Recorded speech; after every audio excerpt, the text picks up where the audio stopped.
Buenas tardes a todas y a todos.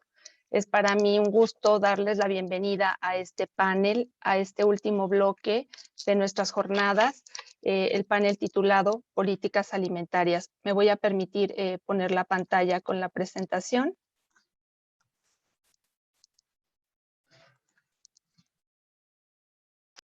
Y para comenzar, es para mí un gusto presentar y un honor a nuestra invitada moderadora, por supuesto a los ponentes invitados, panelistas, y bueno, ella es la maestra Loredana Tabano Colaisi. Ella es licenciada en Nutrición y Ciencia de los Alimentos y maestra en Políticas Públicas por la Universidad Iberoamericana Ciudad de México. Cuenta con una especialidad en investigación en nutrición clínica por el Instituto Nacional de Perinatología Isidro Espinosa de los Reyes y desarrolló trabajos de investigación en el área de la nutrición perinatal por 12 años. Ha sido académica en el Departamento de Salud de la Universidad Iberoamericana desde el año 1999, siendo su principal función la gestión de programas académicos, tanto de licenciatura como de posgrado. Es nutrióloga certificada por el Colegio Mexicano de Nutriólogos desde el año 1995 y socia fundadora. Pertenece a la Asociación Mexicana de Nutriología, a la Academy of Nutrition and Dietetics y a la Sociedad Latinoamericana de Nutrición. Cuenta con presentaciones en foros nacionales e internacionales sobre nutrición y obesidad y nutrición en el adulto mayor. Sus últimas publicaciones versan sobre el tema de obesidad y adulto mayor. Actualmente está a cargo de las prácticas profesionales en el estudiantado de la licenciatura en Nutrición y Ciencia de los Alimentos y pertenece al núcleo académico de la especialidad en obesidad y comorbilidades y de la maestría en nutriología aplicada. Muchísimas gracias, estimada Loredana, por apoyar y participar en este panel como moderadora. Bienvenida y te cedo la palabra. Muchas gracias, Mónica. Agradezco infinitamente la invitación a moderar este panel. La verdad es un honor contar con tan distinguidos y distinguidas ponentes que nos van a compartir experiencias muy importantes en esta área de políticas públicas. Como hemos escuchado en estos días de jornadas, pues la importancia también de que los nutriólogos incidamos en diferentes áreas sociales, públicas y políticas es fundamental. Pues bueno, la dinámica de la presentación, pues es más una charla de nuestros expertos invitados. Compartirán con ustedes una serie de cuestionamientos que estuvimos trabajando, ¿no? en función a cubrir con esta última fase de estas jornadas. Y pues los voy a ir presentando, ¿no? En conjunto para irles dando la palabra. Es de verdad un honor, como lo comenté, el que esté yo coordinando esta mesa. Y me voy a permitir, en primer lugar, presentar a la doctora en Nutrición Internacional por la Universidad de Cornell, a la doctora Sonia Hernández Cordero. Ella forma parte del Sistema Nacional de Investigadores, nivel 2, es académico de la Universidad Iberoamericana Ciudad de México en el Instituto de Investigación para el Desarrollo de la Equidad. La doctora Hernández pues, ha desarrollado proyectos muy importantes en la generación de evidencia que se traduce precisamente en políticas públicas de salud, alimentación y nutrición. Y su principal interés es la nutrición materna, con especial énfasis en la lactancia materna en la población en general y sobre todo en grupos vulnerables como mujeres con sobrepeso y obesidad.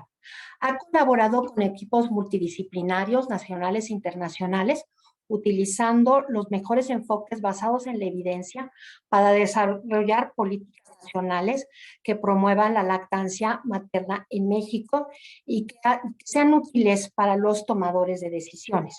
Otra área de interés importante es la nutrición en salud pública y ha diseñado y evaluado estrategias basadas en evidencia para prevenir la obesidad, particularmente en mujeres y niños, con un enfoque de curso de vida. Tiene un papel activo en los programas de maestría y doctorado en nutrición en varias instituciones educativas. Es un honor tenerte con nosotros, Sonia. En segundo lugar, y los estoy presentando en el orden de aparición en este panel, nos acompaña el maestro Ulises Brambila. Él es licenciado en nutrición por la Universidad de Guadalajara, egresado de la maestría en políticas públicas de la propia Universidad de Guadalajara, docente del Centro Universitario de Tonalá, de la Universidad de Guadalajara, en las carreras de nutrición, salud pública, medicina.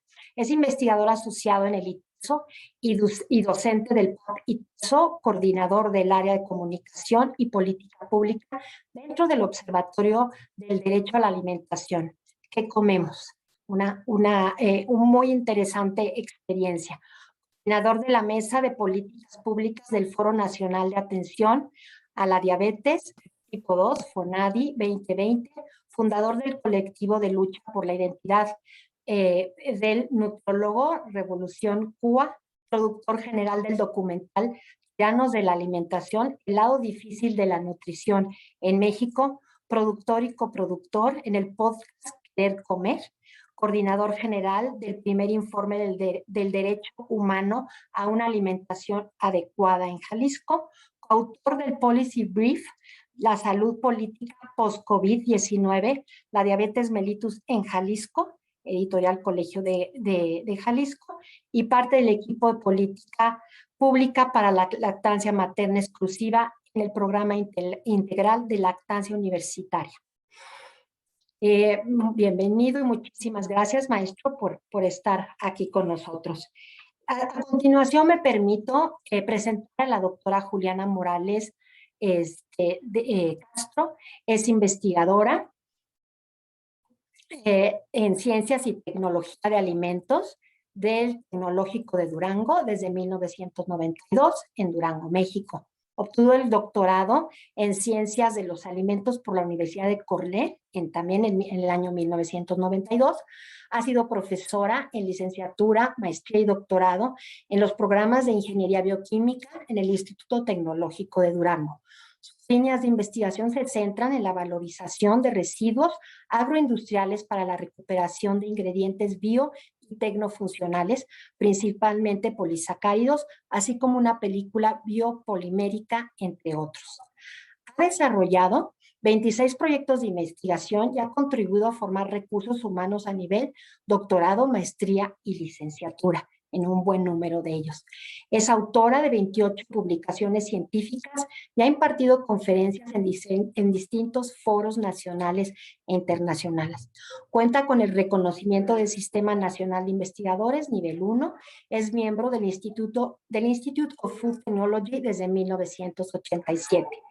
Es la presidenta fundadora de la Asociación Mexicana de Ciencias de los Alimentos en el 2006. Y como parte de su compromiso de responsabilidad social desde 2016, integró y coordina una red de académicos, Red Temática 12, para contribuir a reducir el desperdicio alimentario con presencia en 16 estados de la República. Desde la red 12.3 impulsa actividades de conciencia, capacitación y generación de conocimiento en el tema de desperdicio de alimentos. Desde enero de 2018 funge como directora del Consejo de Ciencia y Tecnología del Estado de Durango, desde donde impulsa apropiación social del conocimiento, el desarrollo de vocaciones científicas, la formación en ciencia, tecnología e innovación de los docentes e impulsa la investigación científica y tecnológica del Estado. Bienvenida, doctora. Finalmente, presento al maestro Pablo Alarcón Montero, especialista en el tema de desperdicios de alimentos, ingeniero civil por la Universidad Nacional Autónoma de México y maestro en gestión de recursos hídricos por la Universidad de Stuttgart en Alemania. Tiene experiencia como consultor externo para la organización como el Inter-American Development Bank y como director general en el área relacionada a recursos naturales y cambios climáticos. Pues como ustedes pueden ver, tenemos pues un panel, una mesa bellísima, muy enriquecedora y seguramente será muy interesante todo lo que todos estos expertos compartan con nosotros. De nuevo, muchas gracias por la aceptación. De nuevo, bienvenidos. Y me voy a permitir entonces darle en primer lugar la palabra a la doctora Sonia Hernández. Adelante, Sonia. Muchas gracias, maestra Loredana. Primero que nada, gracias por la presentación. Y segundo, muchas gracias por la invitación al comité organizador en este panel tan importante y tan relevante. ¿Puedo compartir pantalla? No sé si me permiten. Un poco, sí se puede, muchas gracias. Un poco desde dos preguntas que me pidieron abordar en esta sesión sobre los retos que tenemos en la medición de la inseguridad alimentaria, ¿no? Y bueno, un paso antes era sobre las escalas o la forma de medir la seguridad alimentaria y los retos. Antes de contestar esta pregunta, me gustaría nada más recordar algunas definiciones que van a poder permitirme contestarlas de manera más adecuada. La primera son relacionado a las definiciones de seguridad alimentaria e inseguridad alimentaria. La primera, recordamos que es cuando todas las personas tienen en todo momento acceso físico y económico a suficientes alimentos que son inocuos, nutritivos, para satisfacer sus necesidades alimenticias y sus preferencias a fin de llevar una vida activa y sana. Algo muy importante es que para considerar un alimento adecuado, se requiere que sea culturalmente aceptable, ¿no? Y que se produzcan también de una manera sostenible para el medio ambiente y la sociedad. Creo que eso es muy importante resaltarlo. Y por último, que su suministro no debe de interferir en el disfrute de otros derechos humanos. Esto es que el que se puedan adquirir estos alimentos no sea en detrimento de otros derechos civiles o políticos, ¿no? Y por el otro lado, la definición de inseguridad alimentaria es la disponibilidad limitada, o incierta de alimentos nutricionalmente adecuados e inocuos, o la capacidad limitada e incierta de adquirir alimentos adecuados en formas socialmente aceptables. Por otro lado, es importante recordar lo complejo que es este concepto de seguridad alimentaria, ¿no? En este diagrama lo que muestro son las diferentes dimensiones que comprenden el concepto de seguridad alimentaria, que incluye la disponibilidad a los alimentos, el acceso a los mismos y también la utilización, y que debe de haber una estabilidad a lo largo del tiempo en cada una de estas dimensiones. Y recordar también que existen muchas barreras y facilitadores para la seguridad alimentaria. Y aunque este esquema es una simplificación de lo complicado que es, porque hay muchas interacciones entre las diferentes dimensiones y también dentro de cada uno de los subdominios en estas dimensiones, nos permite entender o tener un poco más claro lo complejo que es este concepto de seguridad alimentaria. Y bueno, también creo que es muy importante recordar los efectos y las consecuencias de este grave problema al que nos enfrentamos mundialmente, ya que la inseguridad alimentaria tiene múltiples efectos que no solamente incrementan los riesgos de la mala nutrición en general, sino también exacerban conflictos e inestabilidad política. Entonces va más allá de un efecto a la salud, es todo un problema social, ¿no? Y entonces en este diagrama solo se muestran como las diferentes consecuencias de la inseguridad alimentaria, y además me gustaría resaltar hay una consecuencia que desde el punto de vista moral señala o se refiere a la incapacidad de ejercer el derecho de la población o de los individuos a la alimentación, ¿no? Que sabemos que es un derecho humano. Entonces también de ahí la importancia de procurar que siempre se tenga seguridad alimentaria.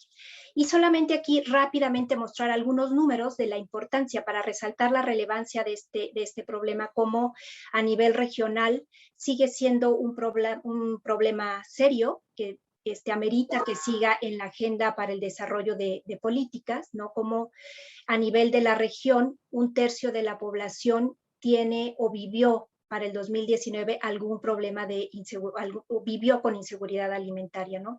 Y un porcentaje importante fue inseguridad alimentaria grave, que esto significa que pasaron hambre o durante todo un día no pudieron consumir alimentos, ¿no? Y recordar, muy importante, cómo estos datos que a veces los promedios ocultan, ¿no? Que hay algunos grupos que son mucho más vulnerables y que sufren aún más este problema de inseguridad alimentaria, y estos grupos son aquellas familias o hogares que están en zonas rurales o grupos de menores de ingresos económicos bajos o mujeres, ¿no? Y nada más en este lado presentarles los últimos datos que se obtuvieron de la Encuesta Nacional de Salud y Nutrición y los porcentajes de inseguridad alimentaria en sus 3 diferentes niveles en población mexicana. Y bueno, un poco abordando ya la respuesta, sabemos que hay varios métodos para medir la inseguridad alimentaria, ¿no? Algunos de ellos son el de la metodología desarrollada por la FAO, que estima la prevalencia de la subnutrición con base a hojas de balance de alimentos. Esa sería una primera aproximación. La otra es la encuesta de ingresos y gastos de hogares, que lo que hace es estimar la cantidad de gasto o de dinero que se utiliza para la compra de los alimentos y lo relaciona o lo compara con los ingresos de los hogares, ¿no? Esas son como formas indirectas de medir la inseguridad alimentaria. También las encuestas de ingesta individual de los alimentos, que aquí ya se está midiendo directamente el consumo de los alimentos en los individuos, o bien la medición del estado de nutrición con base a diferentes indicadores. Algunos de ellos pueden ser datos antropométricos, ¿no? Que ya se está midiendo como el efecto o ya el consumo en los individuos.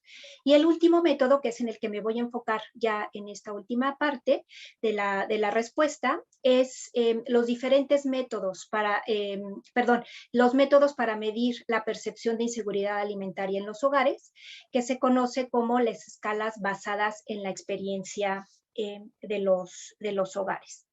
Y rápidamente, un poco recordando estas diferentes dimensiones que mencioné al inicio, este tipo de mediciones o de métodos lo que buscan es medir o estimar la suficiencia de la cantidad de alimentos dentro de un hogar.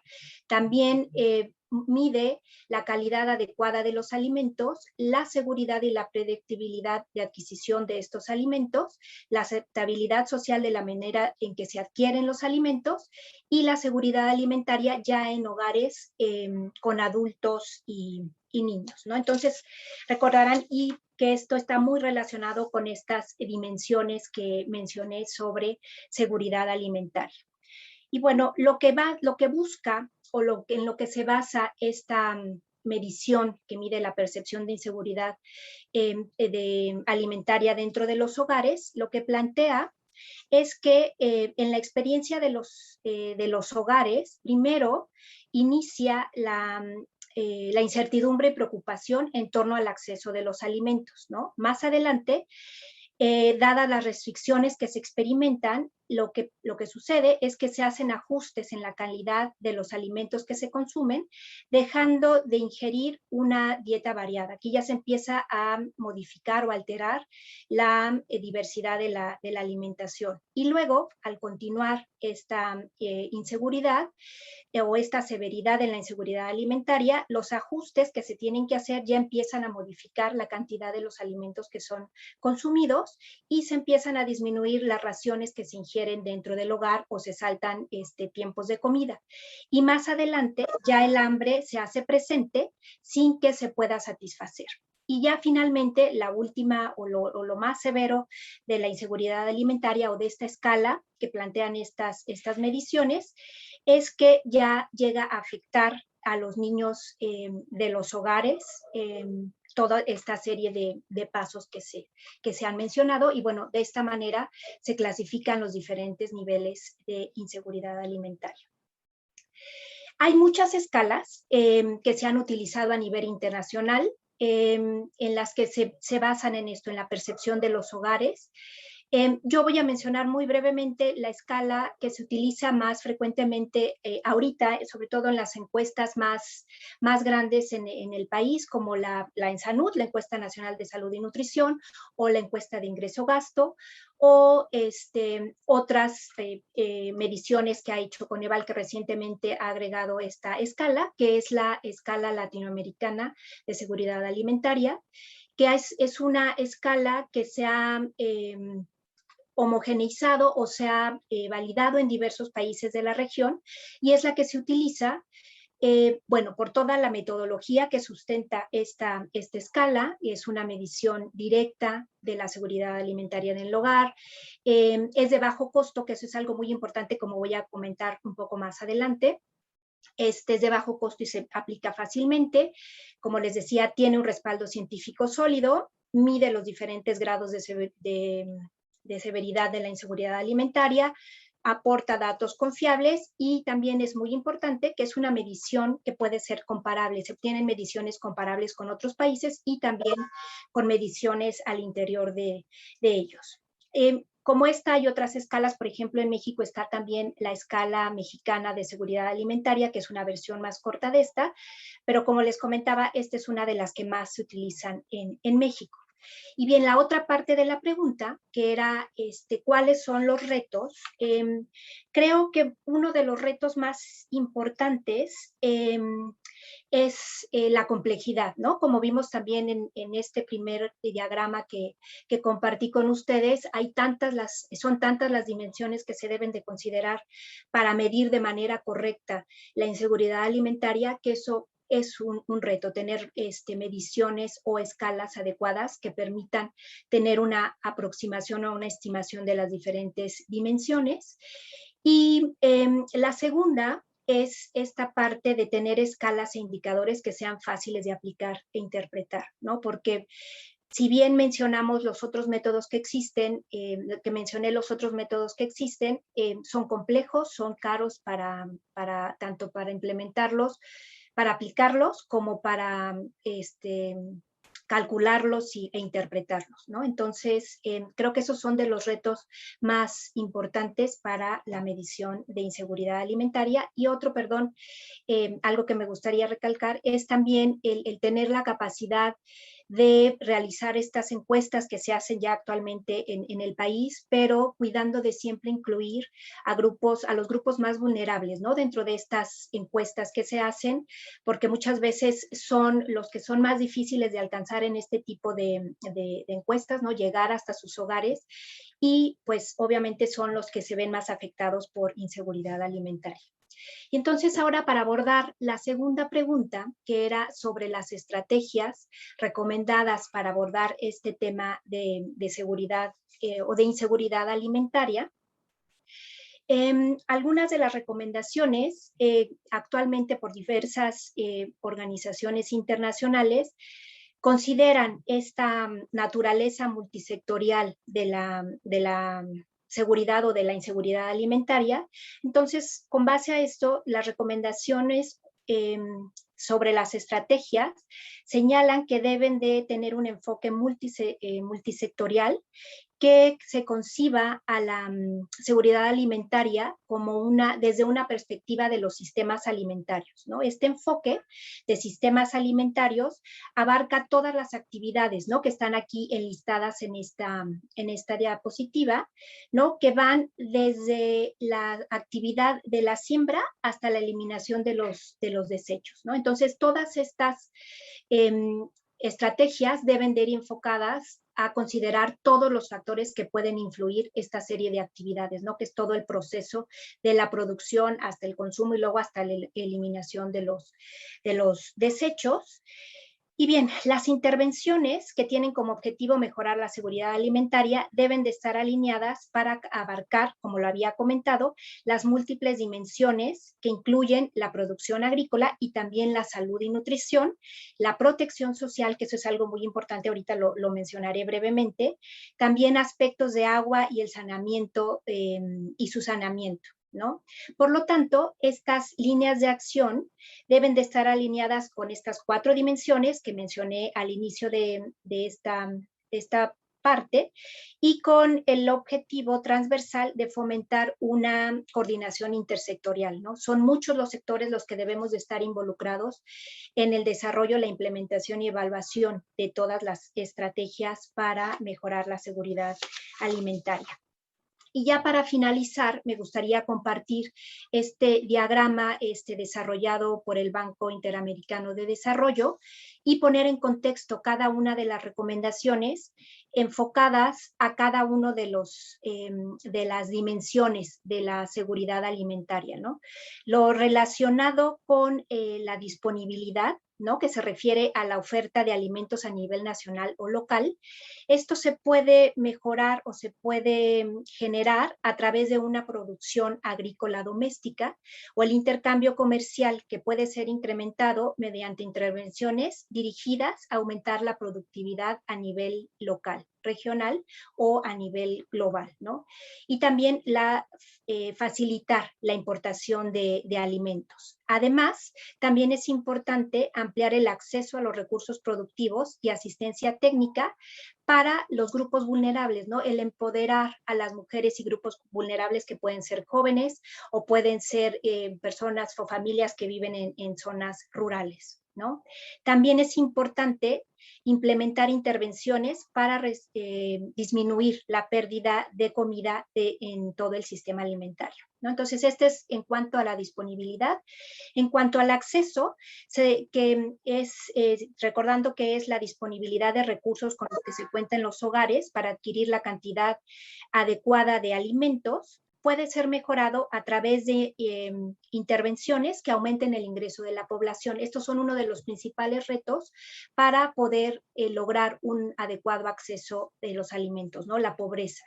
Entonces, es importante aumentar el ingreso en esta población, sobre todo aquellos grupos más vulnerables, y también promover la producción agrícola para aumentar el autoconsumo y generar empleos de calidad. Entonces, aquí es muy importante en este dominio, en estas recomendaciones, es importante la combinación de intervenciones dirigidas a mejorar el sector agrícola y también en intervenciones dirigidas hacia la protección social. Finalmente, bueno, la que sigue, que sería la utilización, que se refiere a la calidad de alimentos que se requieren para obtener un estado de salud y nutrición adecuado. Esta se puede mejorar aumentando la inocuidad de los alimentos, ampliando, este es un punto que ha estado un poco olvidado, el acceso al agua potable y también mejorar la calidad de la dieta, ¿no? Todo lo dirigido a mejorar problemas de la mala nutrición, tanto la desnutrición como el sobrepeso y obesidad. Entonces, para esto es importante este trabajo conjunto entre todas las acciones dirigidas a mejorar la productividad y, nuevamente, la protección social, y en especial salud y nutrición. Y finalmente, para la estabilidad, ¿no?, que se refiere a la capacidad de tener acceso constante a la cantidad adecuada de alimentos.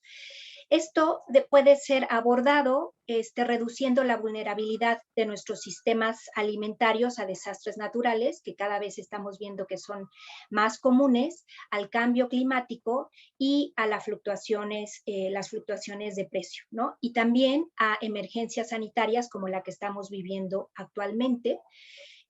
Esa sería como la recomendación para este último dimensión. Y creo que con esto respondo a las dos preguntas que me hicieron llegar. Muchas gracias. Muchísimas gracias, Sonia, por tu intervención. Sin duda alguna, importantísimo, ¿no? Hablar de la medición y de todo lo que compete o conlleva toda esta parte de medirla, porque pues de alguna manera tenemos que partir de esa base para poder formular propuestas congruentes, ¿no? Y encaminadas a resolver el problema.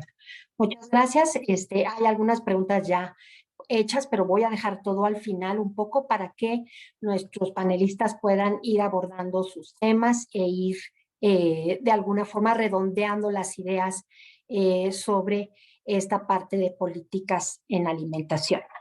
Entonces, a continuación, me permito pedirle al maestro Fernando Ulises Brambila si nos comparte la experiencia del Observatorio del Derecho a la Alimentación que ellos han estado impulsando en qué comemos y también qué impacto ha tenido el COVID en este sistema agroalimentario y en los hábitos alimentarios que han estado estudiando a través justamente de este observatorio. Adelante, maestro. Muchas gracias, maestra Loredana. ¿Me confirma, por favor, que me escuchan bien y que pueden ver mi pantalla? Sí, se escucha bien y se ve su pantalla, maestro. Adelante. Muchísimas gracias. Muchísimas gracias por la presentación. Es un honor para mí compartir espacio con todas estas personalidades y que esta semana y estos días se ha hablado de temas bastante interesantes, desde cooperativismo, bastante seguridad alimentaria y todo cómo se relaciona entre sí para poder tener justamente eso, sistemas alimentarios sostenibles o unas nuevas perspectivas de la alimentación y de la nutrición. Entonces, es un orgullo para mí poder presentarles la iniciativa que se maneja desde Jalisco, el Observatorio del Derecho a la Alimentación que comemos como parte central del ITESO en vínculo con el Centro Universitario de Tonalá de la Universidad de Guadalajara. Entonces, ¿qué hace un observatorio? Primero que nada, un observatorio es un elemento de participación ciudadana que funciona para que haya alguien que le diga a las instituciones o a los tomadores de decisiones que se está poniendo atención en un tema en específico. Lo que hace el observatorio que comemos, como lo dice en su nombre, es observar el derecho humano a una alimentación adecuada en el estado de Jalisco. En diferentes partes, Jalisco es un estado bastante amplio, tiene 125 municipios, entonces tiene características muy diversas, además de que es el autoproclamado gigante agroalimentario del país. Entonces sus características son muy peculiares y de acá hay pues todo un escenario que vale la pena poner en cuenta, ¿sí? Me gustaría arrancar primero con esta cita que la utilizamos en el observatorio como punta de lanza para empezar a trabajar y me voy a permitir leerla como tal. El derecho a la alimentación funge como un pilar fundamental para el derecho a la vida. No obstante, también puede decirse que es el derecho humano más violado a nivel mundial, a pesar de un entendimiento creciente respecto a qué es necesario para realizarlo. Esta cita la genera el mecanismo de la sociedad civil para las relaciones del Comité de Seguridad Alimentaria Mundial de la FAO en el 2018. Y esto es bastante alarmante. Esta cita es del 2018, un año prepandémico. Entonces, si era el derecho más violentado y más violado a nivel mundial, imaginémonos las características y la situación en la que nos encontraremos justo en el 2021, en los picos de la pandemia, que al parecer algunos estados comienzan a repuntar con casos a nivel internacional. Entonces, pues veamos la característica, ¿no? Primero me permitiré poner la definición del derecho humano a la alimentación adecuada, que que está presente en la Declaración Universal de los Derechos Humanos de 1948 en su artículo 25. Si bien no se toca específicamente el derecho humano a la alimentación de una manera explícita, se menciona lo siguiente: toda persona tiene derecho a un nivel de vida adecuado que le asegure, así como a su familia, la salud y el bienestar, y en especial la alimentación. Entonces, esta es la línea de donde sale la creación del derecho humano a la alimentación adecuada para todas las personas, y en el observatorio tenemos como sustento teórico inicial estas dos vertientes. Primero, la seguridad alimentaria, que la doctora Sonia nos acaba de explicar de una manera increíble, que como bien lo dijo es parte importante para poder hablar de este derecho humano, y la soberanía alimentaria, funcionando como un elemento político, es decir, el derecho de los pueblos y de las personas a poder decidir de forma libre su sistema de producción y que sea específicamente sostenible y ecológico. Entonces, teniendo estos dos puntos y esta conjunción, podemos hablar y utilizar el derecho humano a una alimentación adecuada como una línea de investigación más profunda.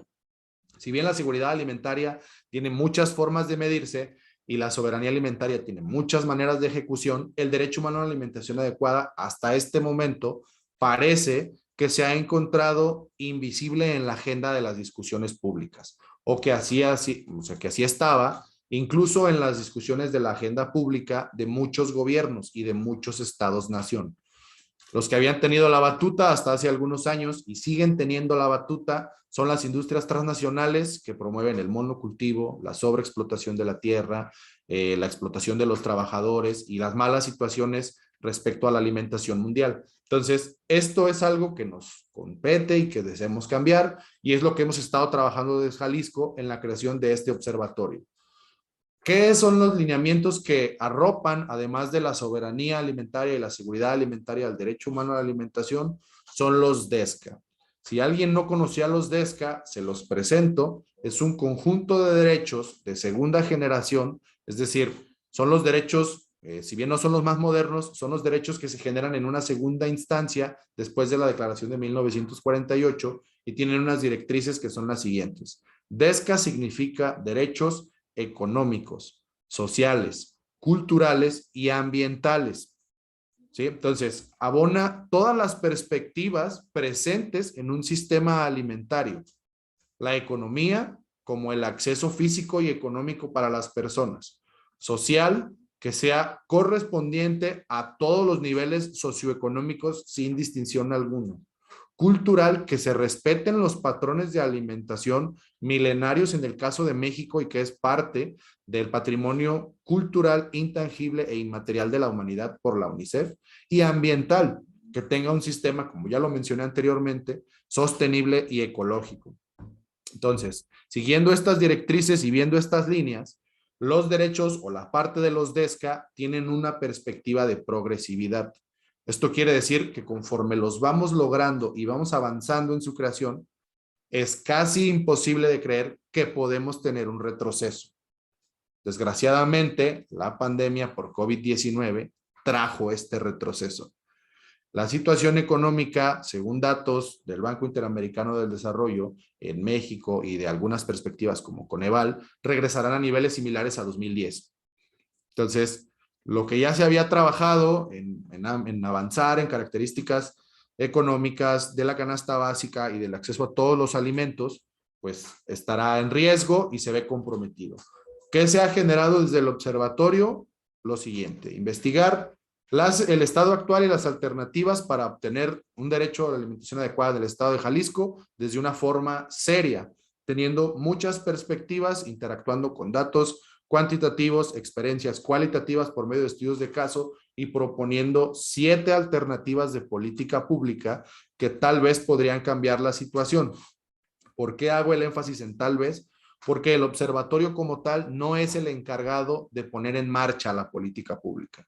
Los encargados son los elementos tomadores de decisiones del nivel gubernamental estatal, que si bien es conocido como gobierno local, el nivel en el que más contacto tenemos los ciudadanos es la característica municipal.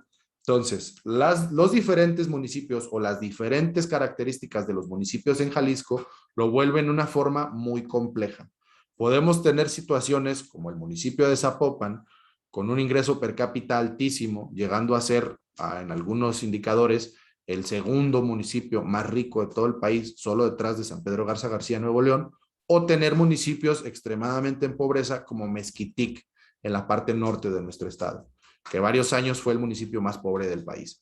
Entonces, Jalisco es un estado de contrastes, es un estado, como ya lo mencioné al inicio, conocido o autonombrado el gigante agroalimentario, pero que también se ha visto lastimado por la agroindustria y por el monocultivo, específicamente para exportación.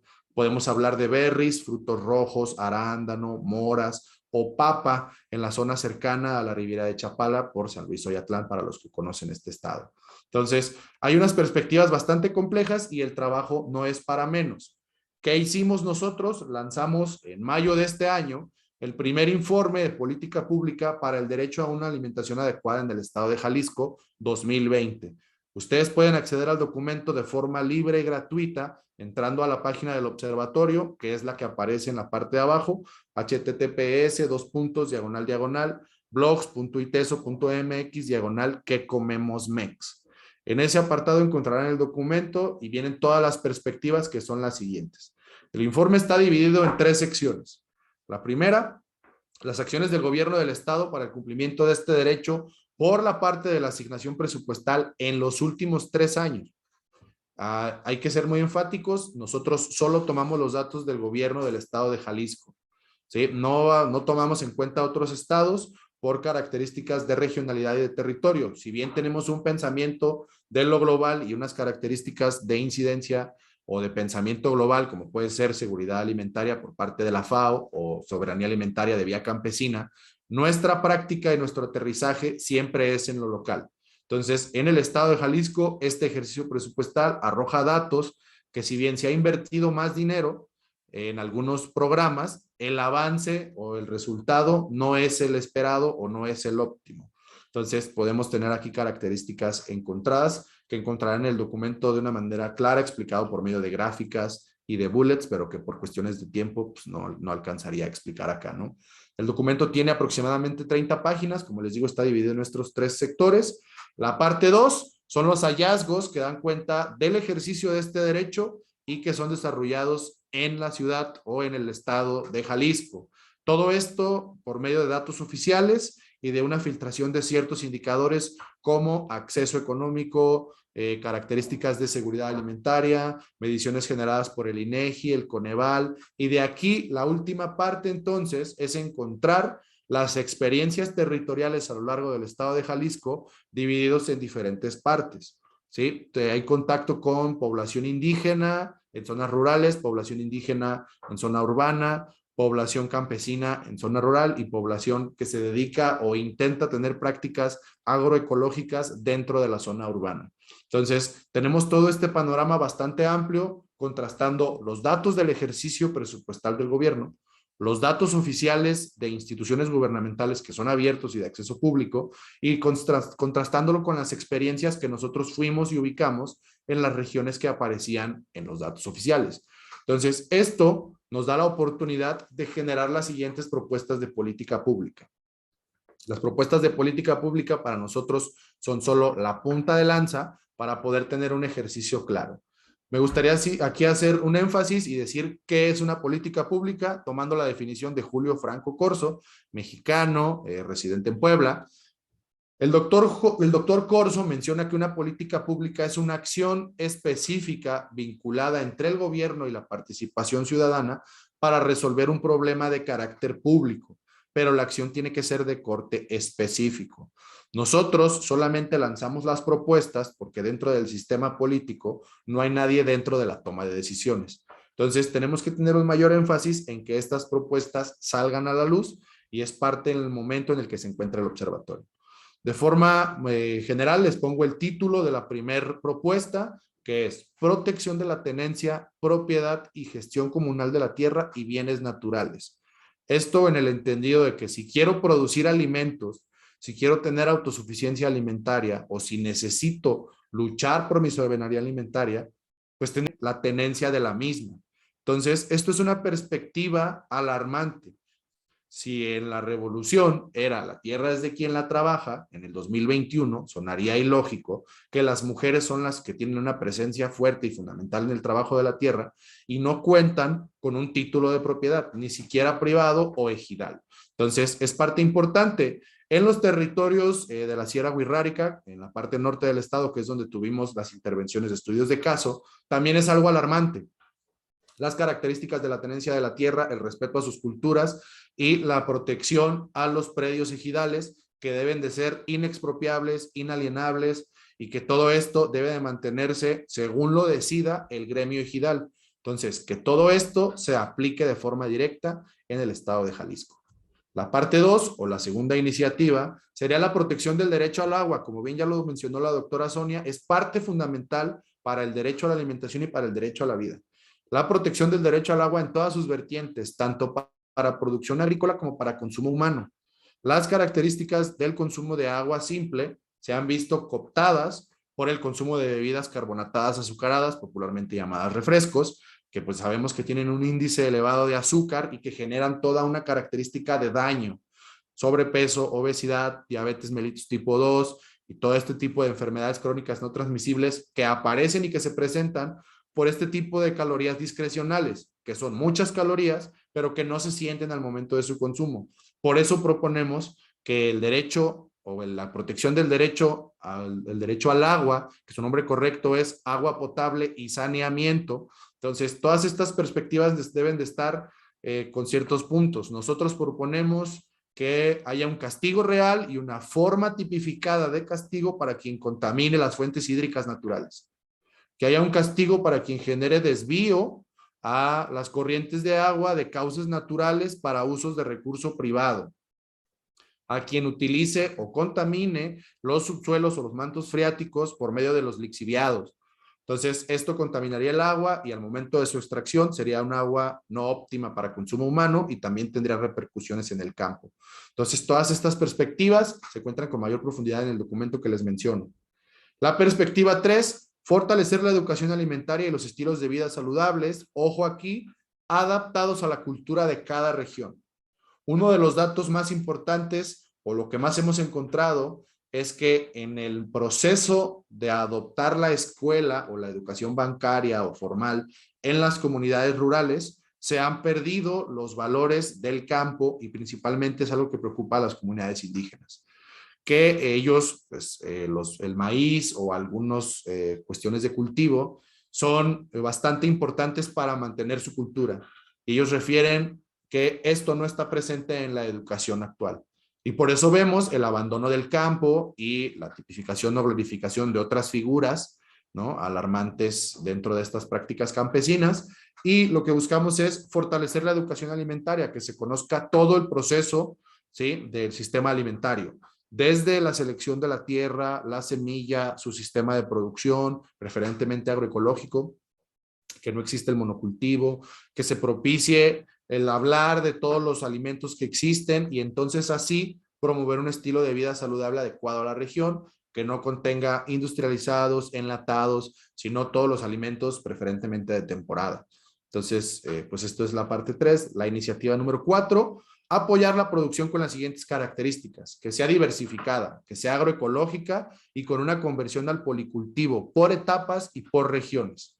¿Sí? En Jalisco está sucediendo un fenómeno de la migración del aguacate, toda la riqueza que generó específicamente en Tancítaro, Michoacán, en la parte sur de nuestro estado, cerca de Ciudad Guzmán, pues ha habido brotes de práctica aguacatera, en donde no es una zona o donde no era una zona específica para este tipo de cultivos. Entonces, apoyar a la producción de este tipo, diversificada, agroecológica y con una conversión al policultivo, evitando la erosión y ayudando de manera directa en, pues, los efectos invernaderos del cambio climático.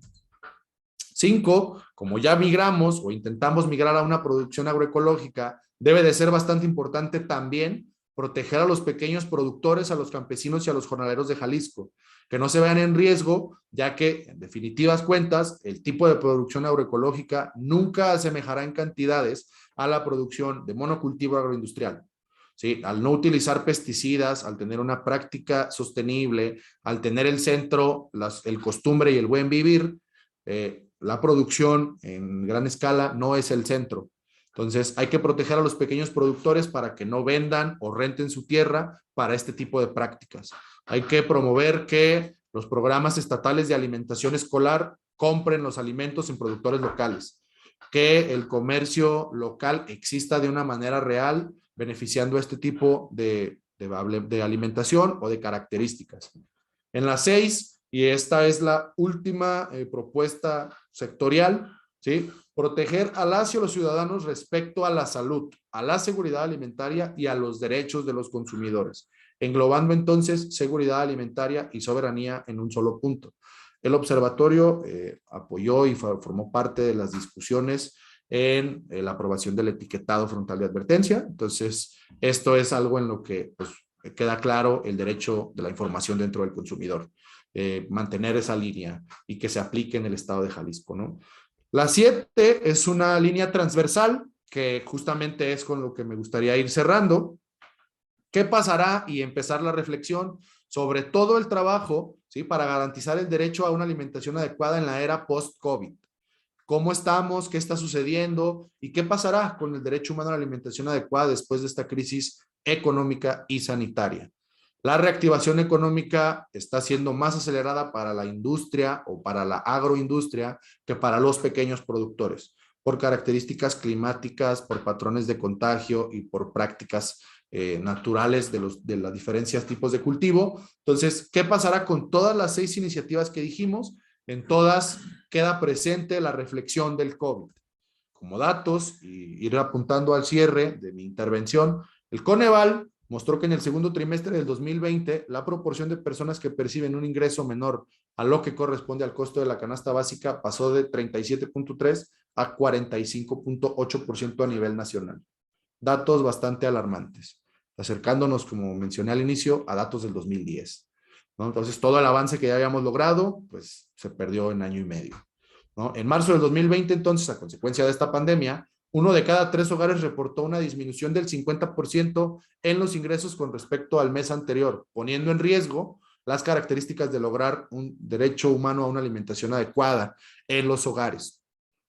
También en el impacto en los productos de índice diario o de canasta básica, hay algunos reportes que muestran, igual de Coneval, que los productores de alimento están comenzando a presentar pérdidas porque no hay la liquidez suficiente en las poblaciones para comprarlo. Entonces, no es solo que el alimento no se compre, sino es las características del desperdicio que comienza a generarse por esa escasez de compra. ¿Sí? Y acá podemos ver, ¿sí? Según el informe de los efectos de la COVID-19 en la seguridad alimentaria y la nutrición, en una elaboración de respuestas eficaces en materia de las políticas para abordar la pandemia del hambre y la malnutrición, ese es el título del libro, vemos aquí un panorama de todo lo que sucede y todo lo que se ve implicado para que la pandemia de COVID-19 afecte las características del derecho humano a una alimentación adecuada. Primero, las políticas de confinamiento y las prácticas regionales utilizadas para evitar los contagios afectaron de forma desigual. Si bien el COVID al inicio se mostraba como la pandemia, como la enfermedad más democrática, es decir, nadie se salvaba, sus impactos fueron realmente desiguales. No afectó igual a la población que tenía un trabajo estable, que pudo irse a trabajar en su hogar, a las personas que estaban realmente viviendo día a día, que tienen un seguro de salud pública de bolsillo y que por lo tanto su acceso a los alimentos es igual. Orilló a las familias a que sus prácticas de consumo se centraran en alimentos ultraprocesados de fácil preparación y de bajo costo, pero que al mismo tiempo tienen nulo valor nutrimental, pero son densamente calóricos. Entonces, esto abona a características no beneficiosas y todo esto que vemos acá, desde las políticas del confinamiento, la profundización de las desigualdades, promoviendo una recesión económica, afectando las cadenas de suministro, poniendo en riesgo la protección de servicios sociales de salud, afectando de manera clara los efectos y el aumento en los precios de los productos, cambiando los sistemas de producción y alterando entonces nuestros entornos y nuestras decisiones alimentarias, trae consigo un aumento de la pobreza y trae inseguridad alimentaria.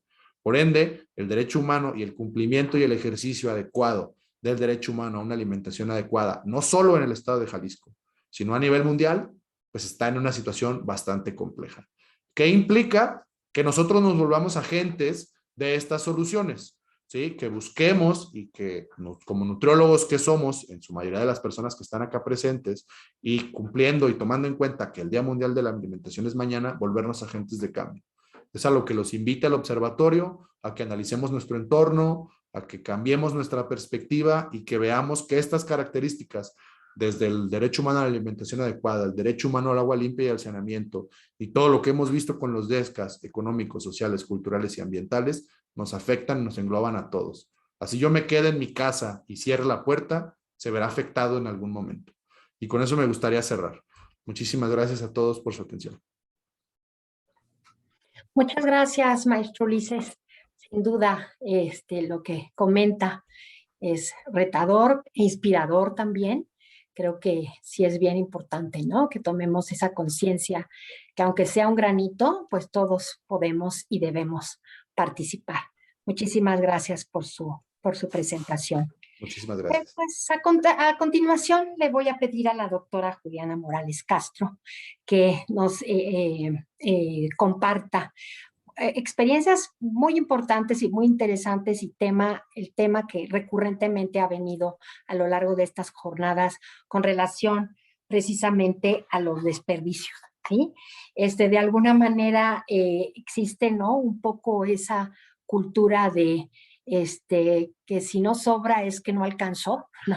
Y entonces le pediremos justamente a la doctora Morales precisamente cuáles son las iniciativas de ley que se requieren para aprobar en materia de desperdicio de alimentos y si existen estas experiencias y qué recomendaciones en general tendríamos que seguir todos para poder justamente pues reubicar, por decirlo de alguna manera, estos alimentos que se están perdiendo y que se están desperdiciando.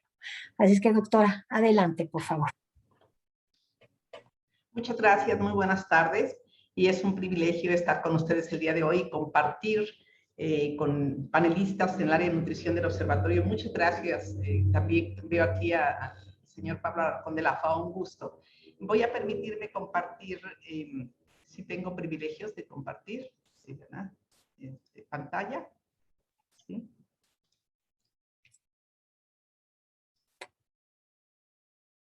¿Me indican si ya se ve, por favor? Sí, doctora, ya se está viendo un poquito incompleta, pero no sé si podría usted ajustarla un poco. Sí. A ver, permítame. Se me hace que la voy a poner en vista de lectura mejor para ver si así la pueden ver. Sí, doctora, ahorita sí se ve completa, está perfecto. Está bien, muy bien. Bueno, pues muchas gracias por esta oportunidad de estar con ustedes el día de hoy. Gracias por la invitación y es un honor, como les menciono, el que me hayan invitado. Y bueno, con respecto a la pregunta que me hacen, creo que deberemos de ir al origen primero, ¿verdad? ¿Qué es un desperdicio de alimentos? ¿En qué se diferencia de las pérdidas de alimentos? Que son términos que a veces utilizamos de forma sinónima y pues no son lo mismo. Entonces yo creo que empezaremos primero por ver cómo se origina ese desperdicio de alimentos. Y precisamente es muy pertinente en el Día Mundial de la Alimentación, cuando ya hablamos de seguridad y de inseguridad alimentaria. Y me refiero, aunque ya lo mencionaron, al sistema alimentario, aquel que provee lo que hace que lleguen nuestros alimentos a casa. Y de acuerdo a la FAO, el sistema alimentario es la suma de los diversos elementos, actividades y actores que mediante sus interrelaciones hacen posible la producción, la transformación, la distribución y el consumo, finalmente, de los alimentos que llegan a nuestras mesas. Pero ¿cuál es el objetivo o cuál es la meta de todo sistema alimentario? Obviamente, a través de esas etapas es proveer de seguridad alimentaria, que como ya lo mencionaron ahorita la doctora que me antecedió, es aquel estado cuando todas las personas tienen acceso físico, social y económico permanente a alimentos seguros, nutritivos y en cantidad adecuada que permita satisfacer sus necesidades y preferencias dietarias para llevar una vida activa y saludable.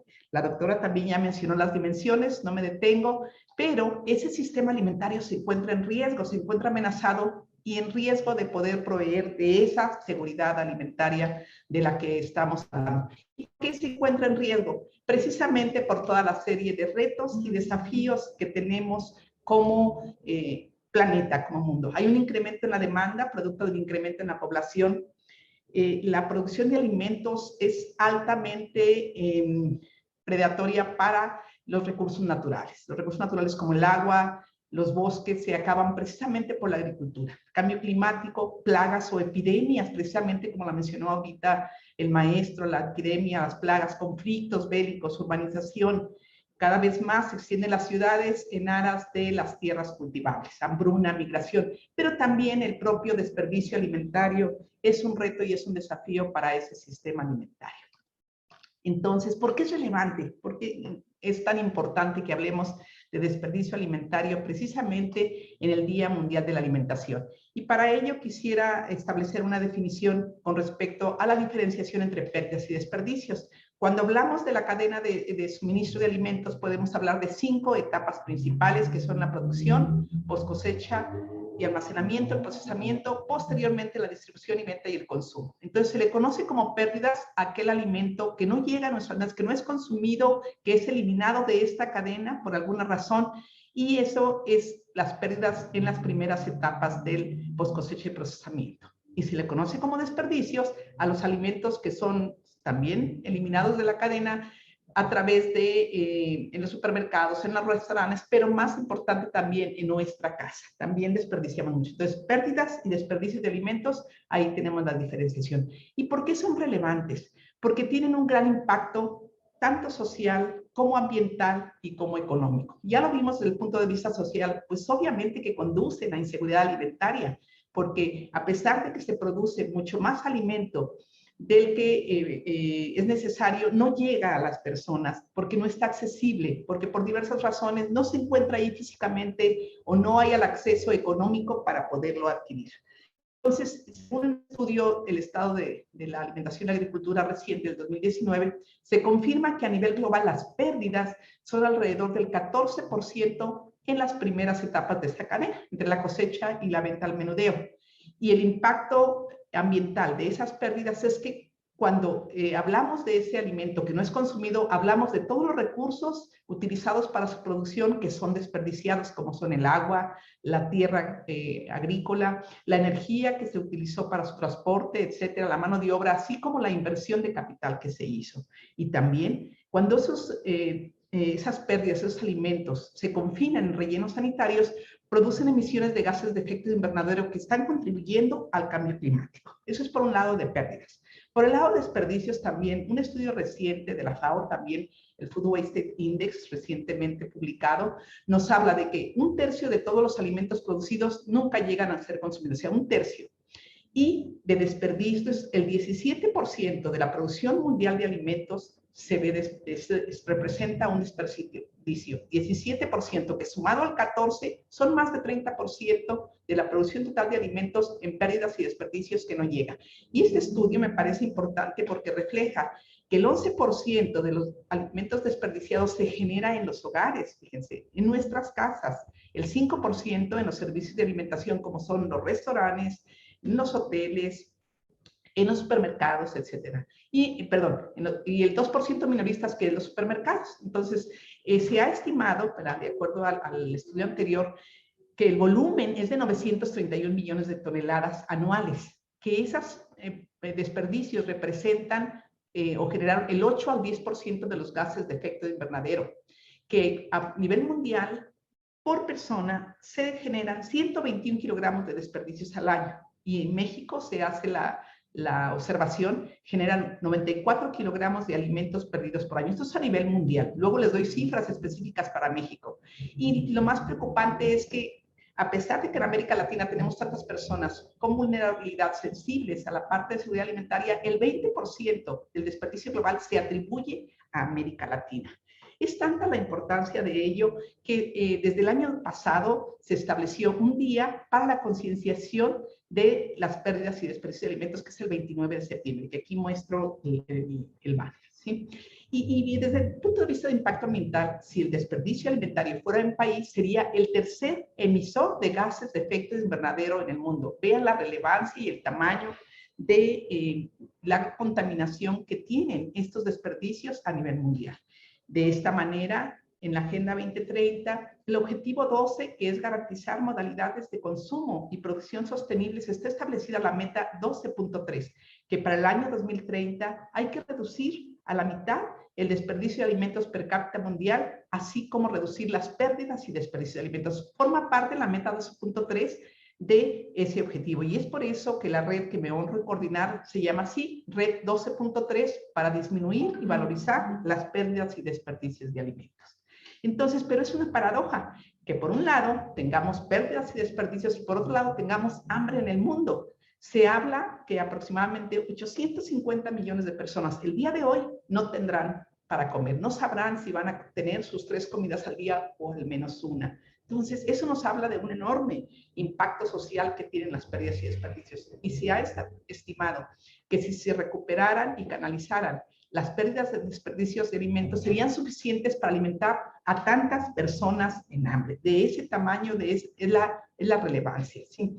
Y me voy ahora a México. De acuerdo a últimos datos del Coneval, ¿verdad? Tenemos en una situación de pobreza que se ha exacerbado del 2018 al 2020 y más aún, aunque no tenemos los datos todavía estimados del 2020 al 2021 producto de la pandemia. Así, se ha estimado en 43.9 el porcentaje de población en pobreza.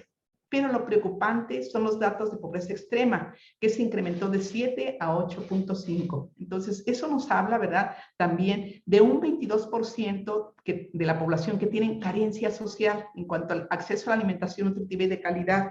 Y estos se ven reflejados en esta tabla, en que la población en situación de pobreza extrema del 8.5% equivale a 10.8 millones de personas que el día de hoy están esperando posiblemente alimentos o que no saben, ¿verdad?, si tienen alimentos en su mesa. Así de grave es la situación.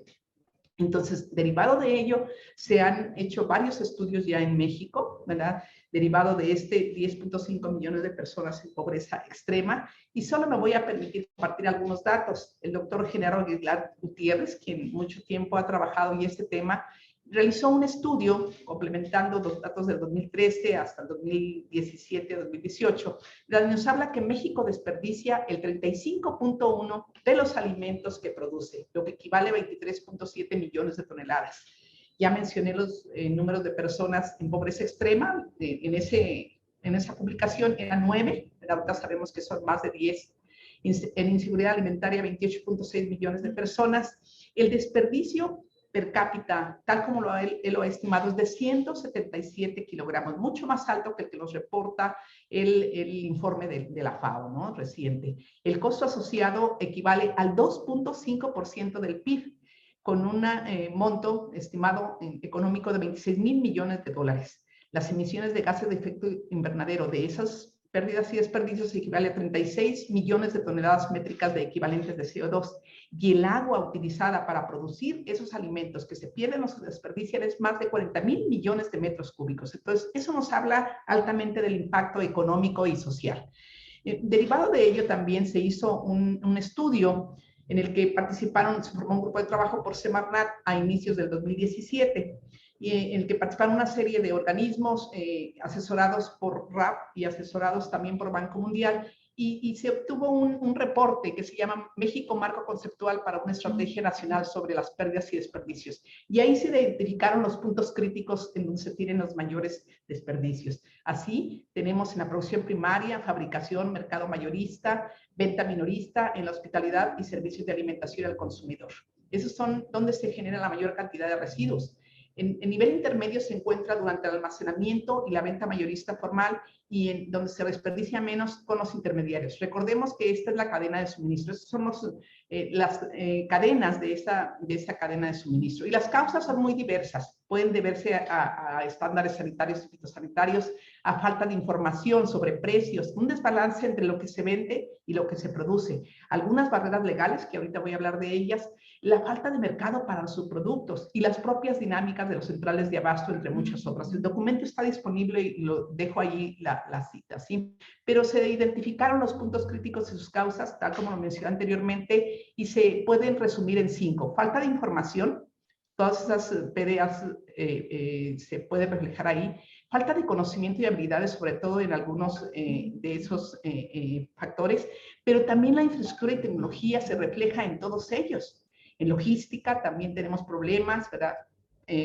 Causas financieras y de acceso a crédito, pero aspectos legales e institucionales también están muy marcados en ese documento. Y me enfoco en ellos. Se habla sobre todo de la falta de normatividad o políticas públicas en la donación de alimentos que pudieran ayudar a recuperarse. Hay una limitada donación de alimentos por temor a acciones legales resultantes de que si ese alimento que se dona no está en buenas condiciones, ¿a quién, verdad, se culpa? ¿Quién es el responsable?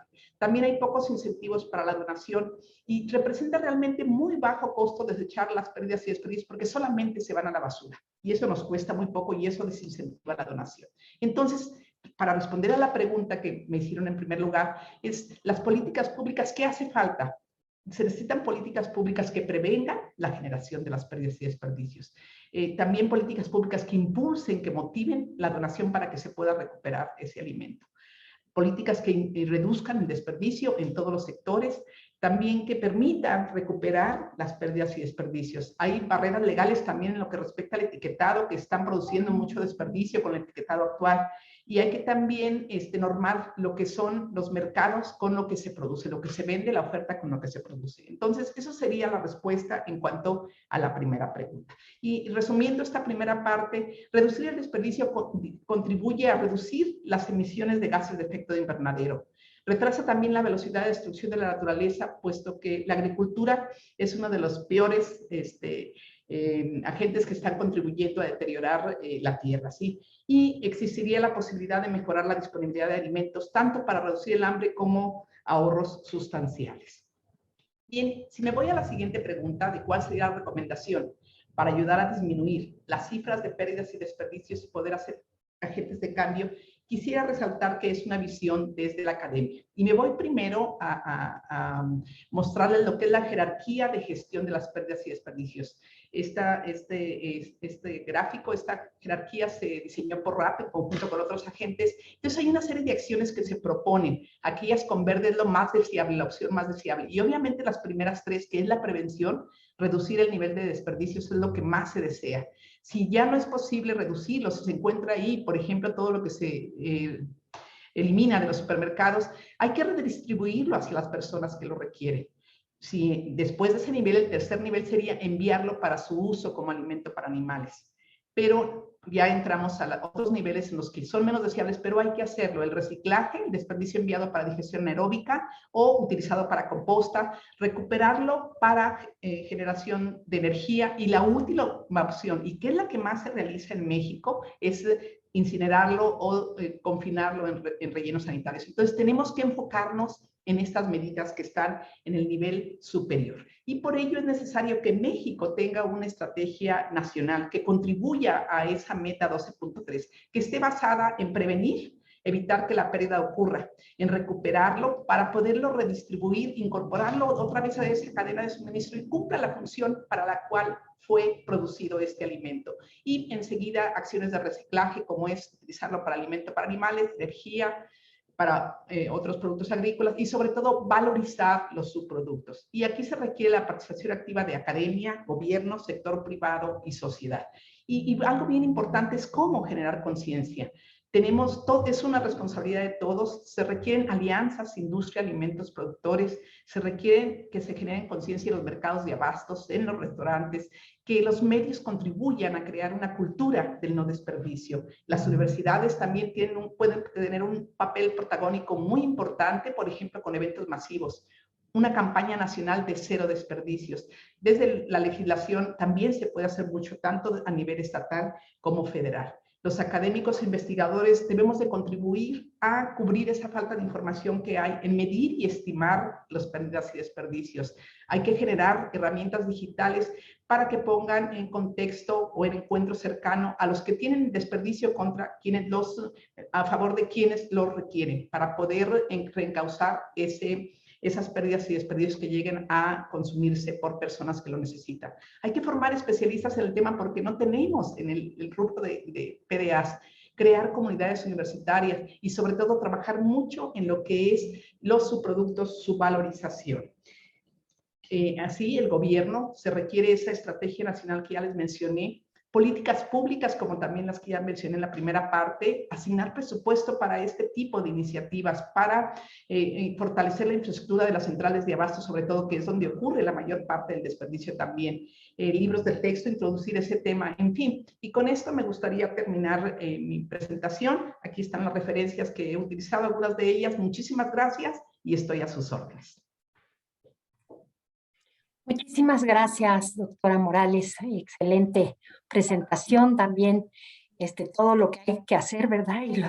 Y todos los compromisos y la responsabilidad igual, ¿no? De cada uno de nosotros en mejorar toda esta parte y hacer lo más posible para que los desperdicios sean, pues de alguna manera, las pérdidas y desperdicios sean lo menos que abunde, ¿no? Son cifras muy impresionantes. Muchísimas gracias. Pues por último, voy a pedirle al maestro Pablo Alarcón Montero que nos haga su intervención, en donde justamente el maestro va a hablarnos sobre el panorama general de la alimentación en México desde la perspectiva de la FAO. ¿Sí? Muchas gracias, maestro. Le cedo la palabra y si quiere confirmar que puede hacer su presentación, aquí estoy al pendiente.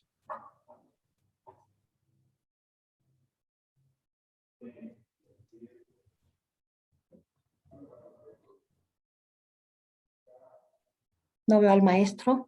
Ah, ya vi. ¿Qué tal, maestro? Adelante.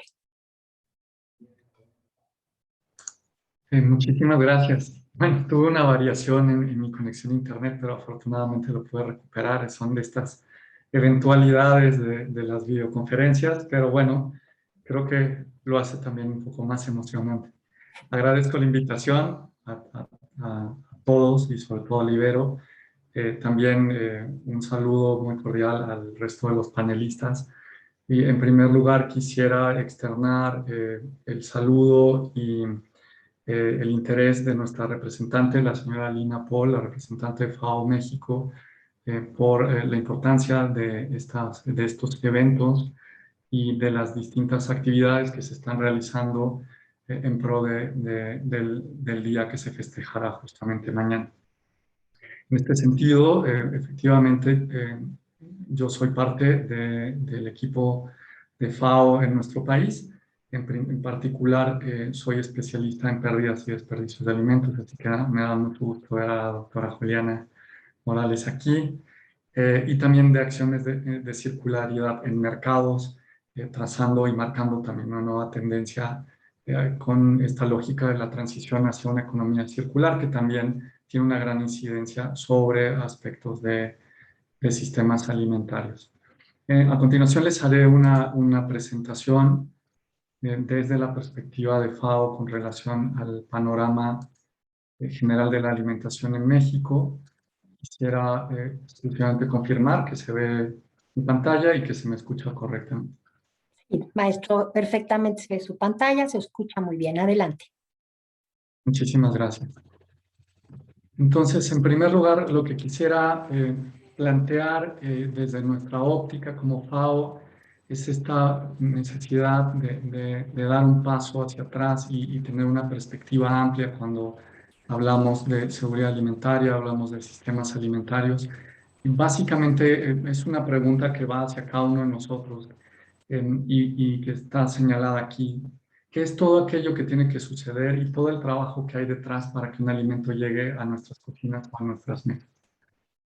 En primer lugar, fundamental desde nuestra óptica es la concepción del sistema agroalimentario con una visión integral y que está circunscrito a distintos factores que se interrelacionan y que ya bien otros panelistas han señalado previamente, pero para nosotros este punto de partida es fundamental.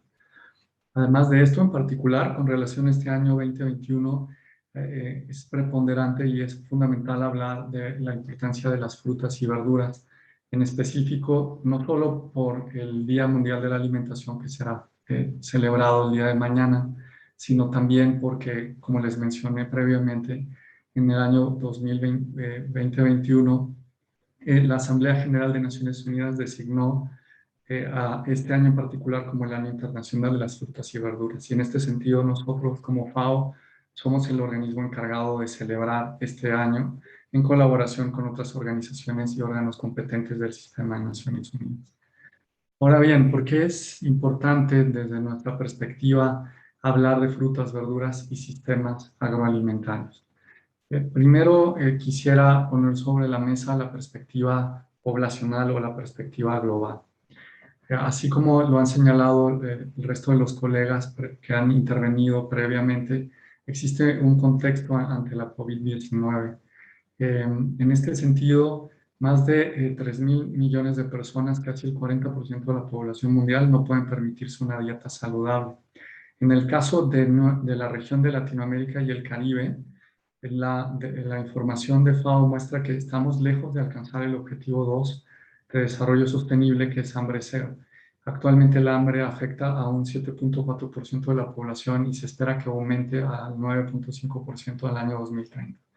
Y además de esto, como un elemento adicional, nuestra región es la segunda más cara en todo el planeta para alcanzar una dieta saludable, pues cuesta casi $4 por día por persona. Aquí hay una contradicción, ya que somos grandes productores de alimentos, pero una dieta saludable está fuera del alcance de 104 millones de personas que habitan en la región de Latinoamérica y el Caribe. Y finalmente, las proyecciones de FAO indican que para el año 2030 habrá 20 millones de personas más con hambre en nuestra región común. Esto sin considerar el efecto de la pandemia, por lo cual estaríamos ante un panorama preocupante y sobre el cual hay que tomar acciones pertinentes. En cuanto a México, y aquí retomo algunos datos que el resto de los panelistas han presentado previamente, lo que podemos resaltar es que el 55.5% de los hogares padece algún tipo de inseguridad alimentaria. A esto se suma el efecto de la triple carga de la mala nutrición, que involucra desnutrición, carencias en micronutrientes y sobrepeso y obesidad. Y finalmente, también habría que añadir las condiciones de pobreza que ya se tenían. Por ejemplo, para el primer trimestre del año 2020, el 35.7% de la población mexicana no tenía el ingreso suficiente para adquirir la canasta alimentaria, según datos del Coneval. Ahora también a esto habría que añadir, y retomando la excelente exposición de la doctora Juliana, que cada año se estima que 1/3 de toda la comida producida en el mundo, o sea, equivalente a 1.300 millones de toneladas con un valor cercano al $1 billón, acaba pudriéndose en los contenedores de basura de los consumidores y minoristas, o estropeándose debido a un transporte y prácticas de recolección deficientes, como bien puntualizó y apuntó la doctora Juliana Morales. Sin embargo, esta perspectiva tan grave desde el punto de vista de la pérdida y el desperdicio de alimentos todavía se ve incrementada en el caso particular de las frutas y verduras. Aquí inclusive alcanzaríamos hasta un 50% de las mismas que es perdida en los países en desarrollo a lo largo de la cadena de suministro, desde la cosecha hasta el consumo. Así, cantidades considerables de frutas y hortalizas perfectamente aptas para el consumo se desperdician a lo largo del sistema alimentario debido a irregularidades estéticas o físicas. También retomo nuestro reporte del Estado Mundial de la Agricultura y la Alimentación. No entraré en demasiado detalle, ya que la doctora Juliana lo ha resumido muy apropiada y acertadamente con respecto a la definición de qué son las pérdidas y desperdicios de alimentos. Y también quisiera exponer la importancia y la vinculación que tendría nuestra perspectiva como FAO hacia el cumplimiento de los objetivos del desarrollo sostenible. En particular, el objetivo 12 de producción y consumo responsable con la meta 12.3, que bien señaló también la doctora Juliana, vinculada al componente de desperdicio y de pérdidas. En este caso sí quisiera acotar y hacer un breve paréntesis para señalar que son dos entidades de Naciones Unidas distintas las responsables del seguimiento y el desarrollo de los índices correspondientes para medir estos dos conceptos. En la custodia del índice de desperdicio recae en la FAO, o sea, en nosotros, mientras que el componente de pérdidas de alimentos y su medición y la metodología para llevarlo a cabo es responsabilidad del Programa de Naciones Unidas para el Medio Ambiente. Así como bien señaló la doctora Juliana, los reportes y los datos que ella señala, las fuentes de información son de estas dos instancias, FAO y PNUD. En el caso de México tendríamos que destacar los indicadores, el número de los ODS, el número 2, hambre cero, para poner fin al hambre, lograr la seguridad alimentaria y la mejora de la nutrición y promover la agricultura sostenible, con indicadores que están alineados al marco global planteado por Naciones Unidas, pero también indicadores específicos para el país. Y también para el ODS 12 existiría un indicador específico para México asociado a una meta que ya retoma el concepto de economía circular, y debo aquí señalar que todo el análisis y el enfoque que se está dando actualmente para lograr una transición hacia un modelo de economía circular está permeando en los distintos sectores y esto, por cierto, también tiene incidencia en el sistema alimentario y los elementos que nos han reunido el día de hoy en esta videoconferencia. En cuanto a los impactos ambientales de las PDA, aquí lo único que yo señalaría, resaltaría lo que se ha señalado previamente, dada la relevancia que tiene desde el punto de vista de emisión de gases de efecto invernadero y la preponderancia que tienen a nivel global y también la distribución entre los distintos continentes, el hecho de que tengan lugar estos eventos de pérdidas y desperdicios a lo largo de la cadena alimentaria. Adicionalmente, desde nuestra perspectiva es fundamental señalar el posicionamiento de México en el camino hacia la cumbre de sistemas alimentarios, donde el canciller Marcelo Ebrard ha señalado puntualmente que los resultados de la pandemia en términos de salud se han observado y que se tienen que cambiar los patrones de consumo, la prevalencia de la diabetes y la obesidad, el uso indiscriminado de azúcares y de alimentos procesados. Esto al mismo tiempo que México tendrá que erradicar el hambre que está vinculada íntimamente a la desigualdad y la pobreza del mundo.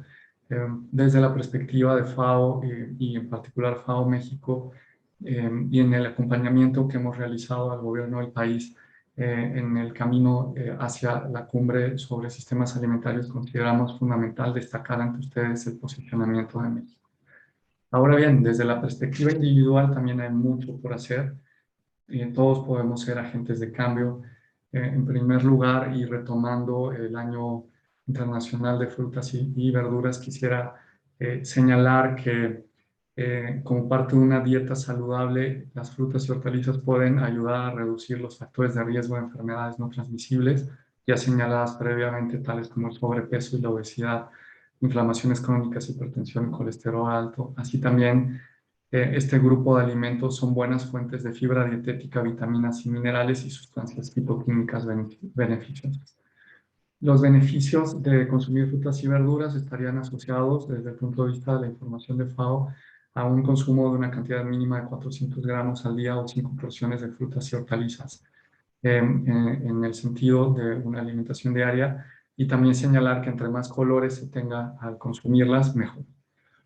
¿Qué podemos hacer? Y esto es aquí donde nosotros empezaríamos a aportar una perspectiva que ha empezado a ser trazada a partir de este año. En primer lugar, quisiera mencionarles que el nuevo marco estratégico de FAO, sobre el cual estamos trazando las distintas directrices de nuestros distintos ámbitos de actuación, están concentrados en 4 rubros que pueden ser observados en esta lámina. El primero de ellos es una mejor producción, enfocado a garantizar modalidades de consumo y producción sostenibles a través de cadenas de suministro alimentarias y agrícolas eficientes e inclusivas a escala local, regional y mundial, asegurando sistemas agroalimentarios resilientes y sostenibles en un clima y un medio ambiente cambiantes. En segundo término, tendríamos una mejor nutrición, poner fin al hambre, lograr la seguridad alimentaria y la mejora de la nutrición en todas sus formas posibles, incluido el fomento de los alimentos nutritivos y un mayor acceso a dietas saludables. Posteriormente, un mejor medio ambiente enfocado a proteger, recuperar y promover el uso sostenible de los ecosistemas terrestres y marinos y luchar contra el cambio climático, reducir, reutilizar, reciclar, gestión de los residuos a través de sistemas agroalimentarios más eficientes, inclusivos, resilientes y sostenibles. Y por último, una vida mejor, promoviendo el crecimiento económico inclusivo, reduciendo las desigualdades en consecuencia, tanto en las zonas urbanas y rurales, en los países ricos y pobres, y también entre hombres y mujeres. En el caso de FAO México planteamos 4 aspectos en los cuales consideramos es fundamental avanzar. Lo primero sería la mejora en el diseño de políticas y de la legislación en todos los ámbitos de competencia. En segundo término, el fomento de la demanda de los consumidores de alimentos nutritivos, así también la producción y obtención de alimentos de manera sostenible y ética y fomento de la innovación. Y muy importante, en cuarto lugar, el refuerzo y mejora de la cantidad y calidad de los datos y de la información para la toma de decisiones. Creemos que todos nosotros necesitamos participar en la transformación de los sistemas agroalimentarios, es el mensaje que queremos transmitir. También poner a su consideración y a su disposición, si quisieran ahondar más en estas temáticas, algunas de nuestras páginas web, así como de algunos de nuestros socios estratégicos. En primer lugar, la página del Día Mundial de la Alimentación 2021, así también hacer de su conocimiento que contamos con una plataforma técnica sobre la medición y la reducción de las pérdidas y el desperdicio de alimentos.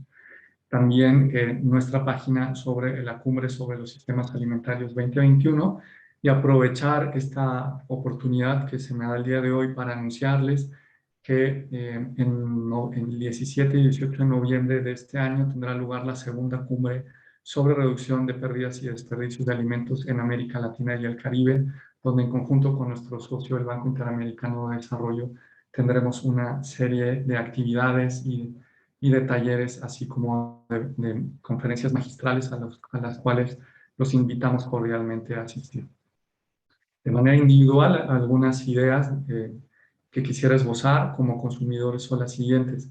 En primer lugar, comprar frutas y verduras, entre comillas, feas, que en principio tienen los mismos niveles nutricionales que aquellas que tienen condiciones estéticas distintas. Comprar directamente a productores locales y en mercados, comprar solo lo necesario, aprender formas de darle más vida a los alimentos. Por ejemplo, muchas veces congelar a tiempo un alimento permite extender su vida útil y utilizarlo posteriormente, separar los residuos y finalmente, en algunos casos también, llevar a cabo procesos para hacer composta. Con esto termino mi intervención y por supuesto muy atento a sus comentarios. Muchas gracias. Muchísimas gracias, maestro Alarcón, por su intervención, por su exposición. Y bueno, estamos aquí un poco queriéndonos organizar con tantas preguntas que han llegado. Por supuesto, empezar por decir que han llegado muchísimas felicitaciones a todos los panelistas. Están realmente muy complacidos el público que nos está, que los está escuchando, que nos está escuchando. Así es que a cada uno de ustedes pues les hago extensiva esta gran felicitación, no solamente por sus presentaciones, sino por toda esa información muy valiosa que acaban de compartir. Muchísimas gracias. Y bueno, estoy buscando algunas preguntas un poquito más retadoras y voy a empezar por la última. Dice, a propósito del acompañamiento que se ha dado al gobierno federal, ¿cuál es, en su opinión, no dicen a quién en particular, respecto a los temas relacionados a la cultura alimentaria que se encuentran vinculados a la Secretaría de Cultura? No sé si alguien quisiera abordar esta parte. La doctora Sonia, ¿no? Con el maestro Ulises.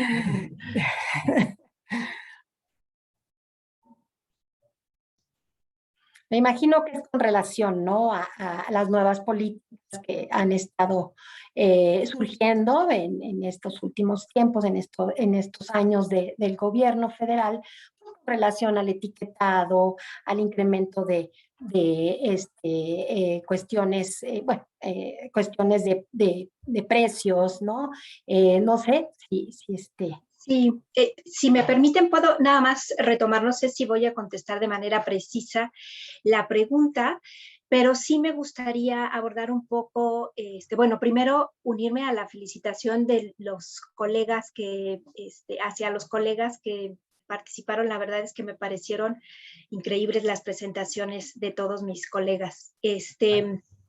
Y bueno, un poco considerando estas recomendaciones que se están dando, ¿no? De cómo no ver como dos aspectos separados las recomendaciones que van dirigidas a mejorar los sistemas de producción y a mejorar la salud de la población. Creo que debe de estar más empatadas las políticas que se hagan en ambos sectores, ¿no? Tanto en la parte de producción de alimentos como en las políticas dirigidas a mejorar la salud y nutrición de la población, ¿no? Por ejemplo, viendo las acciones que se están proponiendo en la administración actual, que se está hablando de mejorar la producción, mejorar el ingreso y la calidad de vida de los medianos productores, también de fortalecer los sistemas de abasto social de alimentos, impulsar la economía familiar.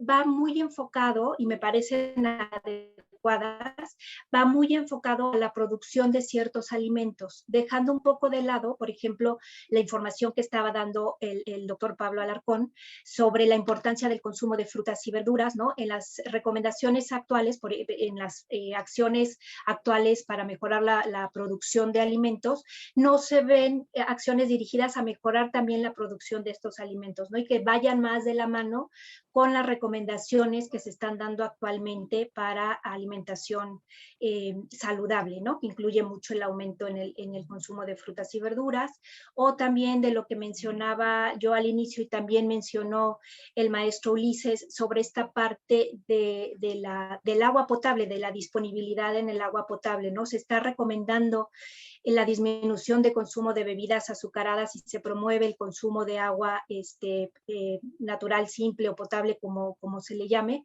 y no hay políticas enfocadas a aumentar el acceso tanto a nivel de hogar como a nivel de escuelas, por ejemplo, que se promueve mucho el consumo que haya consumo de agua dentro de las escuelas. Entonces, quizás como aunar más o que vayan más de la mano las recomendaciones dirigidas a mejorar la salud y nutrición con las de producción de alimentos. Muchas gracias, doctor Hernández. ¿Alguien quisiera ampliar un poco más esto? ¿O? A mí, si me permiten la palabra, a mí me gustaría resaltar el logro de la aplicación del etiquetado frontal de advertencia.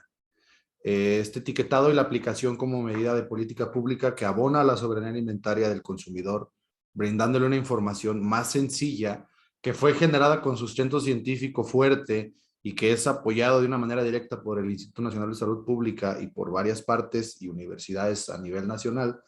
Me parece un acierto, pero concuerdo con la doctora Sonia. Parecería que, hablando de seguridad alimentaria, los criterios que se toman para medir la disponibilidad o la producción del alimento como tal no se relacionan de una forma directa con el consumo. Si bien la publicación de la dieta de la milpa o las características de la dieta de la milpa a nivel federal y la promoción de alimentos locales apegados a la cultura y a las cuestiones autóctonas o locales es un buen elemento, reforzar las características de que las prácticas de salud vayan totalmente de la mano con la producción sería el paso siguiente, creo yo. Entonces, creo que ahí compartimos la opinión, pero sí resaltar que características, por ejemplo, el etiquetado sí es un acierto claro. Gracias. Muchas gracias. Aquí viene una pregunta dirigida al maestro Alarcón. ¿La FAO tiene la facultad de incidir en los países que tienen un mayor índice de pérdidas y desperdicios? Bueno, para el maestro y para la doctora Morales también. Sí, muchísimas gracias. Bueno, en realidad no es que tengamos una facultad de incidir. Nosotros acompañamos a cada uno de los países en los que tenemos representaciones en los distintos procesos y actividades que se realizan en torno al tema que es responsabilidad de FAO. Lo que sí hacemos es brindar asistencia técnica y a través de cooperaciones para mejorar en este caso y fortalecer los procesos de medición de pérdidas y desperdicios de alimentos. En el caso particular de México, trabajamos de manera muy estrecha con el INEGI a través de los distintos esquemas de encuestas que el instituto levanta para las diferentes actividades económicas, y ahí es donde nosotros hemos trabajado de manera intensiva en la inclusión de ciertos parámetros y de ciertos indicadores de mediciones, particularmente de pérdidas.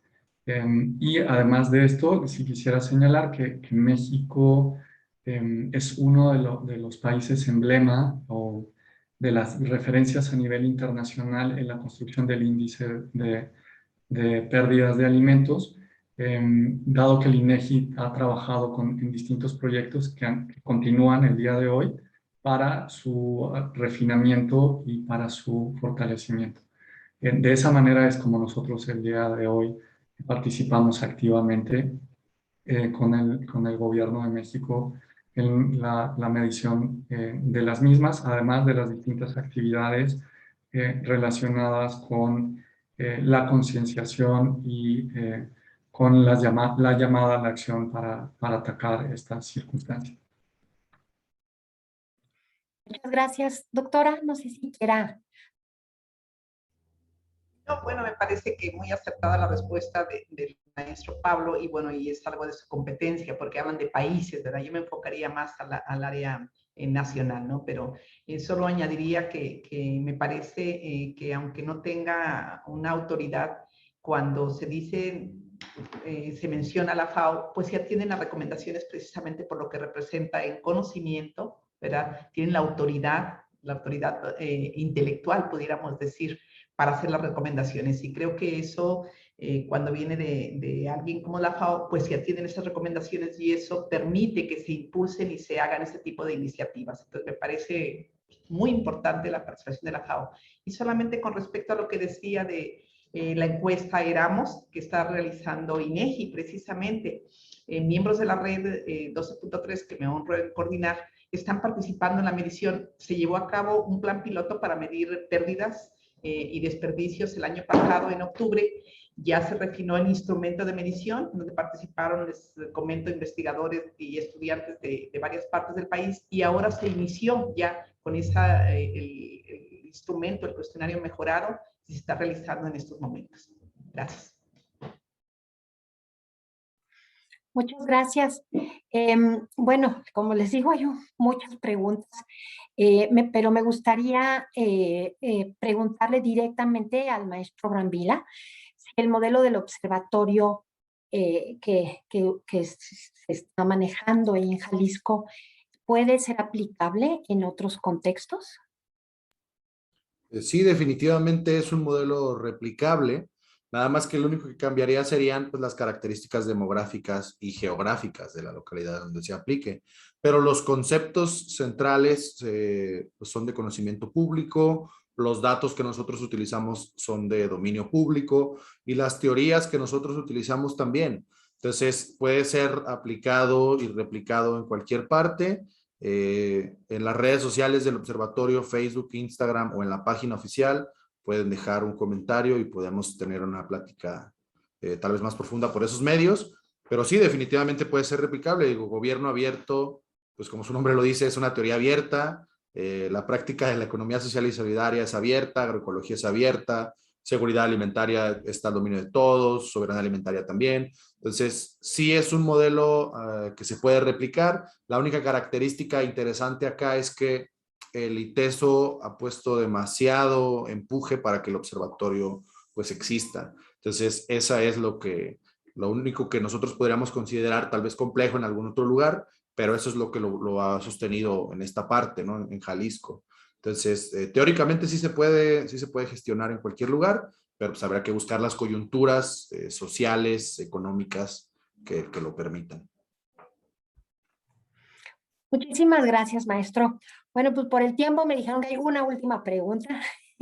Entonces, me gustaría igual abrirlo a la opinión de todos los panelistas, justo porque el día de ayer tuvo una plática que se presentó el papel del Banco de Alimentos. Entonces, un poco la opinión de que si este tipo de modelos de un banco de alimentos como funciona en México podría ser una buena estrategia para la mejor distribución de los alimentos que se están desperdiciando o que se están tirando, ¿no?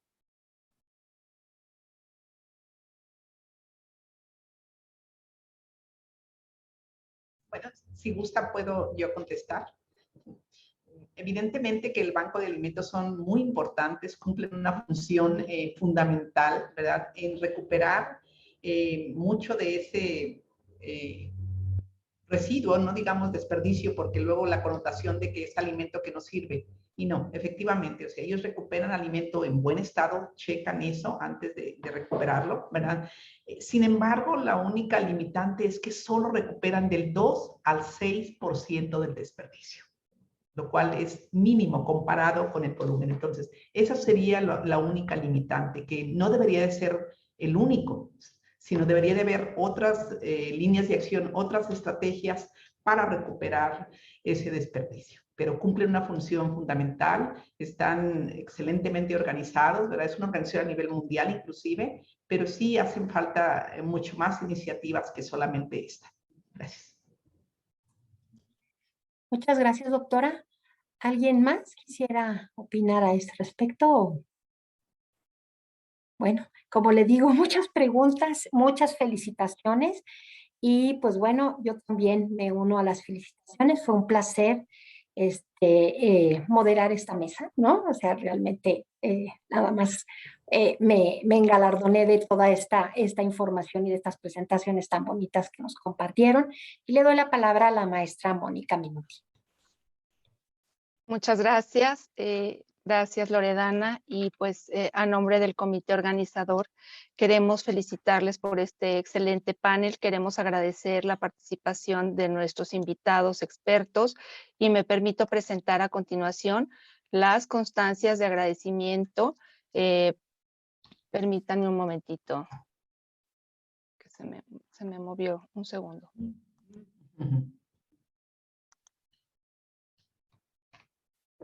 Denme un segundo. Ya, perdón. A continuación, bueno, la constancia, por supuesto, a nuestra moderadora, la maestra Loredana. Muchísimas gracias. Se las vamos a hacer llegar a sus correos. Está también la constancia de participación al maestro Ulises Brambila. Muchas gracias. A la doctora Morales, muchísimas gracias también por acompañarnos esta mañana. Al maestro Pablo Alarcón, muchísimas gracias. Y a la doctora Sonia, por supuesto. Entonces, gracias a todas y a todos por su excelente participación, por su disponibilidad y por haber respondido todas las inquietudes del panel, que como dijo la maestra Loredana, fueron muchas y hubo mucha participación y felicitaciones para todas ustedes. Gracias y bueno, les brindamos un aplauso desde acá con mucho cariño y a nombre, por supuesto, de las universidades del Sistema Universitario Jesuita, que son anfitrionas de este evento. Muchas gracias a todas y a todos. Voy a hacer una clausura a continuación, una reseña con la participación de pues, mis homólogas que nos acompañan en este cierre de estas importantes jornadas, de este evento en el cual pues, nos sentimos muy complacidos, muy agradecidos por la respuesta que ha habido, por la participación, por el entusiasmo de todos nuestros invitados y pues por el resultado que hemos tenido. Quiero comentarles que en este evento tuvimos la participación de las autoridades de las 6 universidades coorganizadoras, la Ibero Ciudad de México, Ibero León, Ibero Puebla, Ibero Tijuana, Ibero Torreón y el ITESO. Tuvimos también 21 conferencias de expertos, así como invitados especiales. estas 16 conferencias que se llevaron a lo largo de los 3 días del evento, un panel que acabamos de presenciar, un taller y 3 pausas activas. Además, tuvimos más de 1,000, tengo este dato, pero son más, ahorita actualmente eran más de 1,500 personas inscritas y 11,000 vistas al canal del evento, así como participantes de varios países. La participación del comité organizador, a quien agradezco muchísimo todo el apoyo que nos brindaron y también a las personas que nos apoyaron para el diseño de los materiales del ITESO y también de Ibero-León. Muchísimas gracias por todo. Nos quedamos pues con muchas reflexiones y a seguir comprometidas como universidades del sistema universitario jesuita con la formación de las nutriólogas, de los nutriólogos, encaminadas a que, bueno, pues nuestras acciones son nuestro futuro y debemos formar parte de este cambio. Entonces, pues agradecer a todos y pues finalmente para este cierre breve, pero pues con muchas alegrías y mucha satisfacción, quiero pedirles a mis homólogas, a las autoridades que ahorita nos acompañan en este cierre, que prendan sus cámaras para hacer este cierre, por supuesto, junto con nuestros invitados de este panel.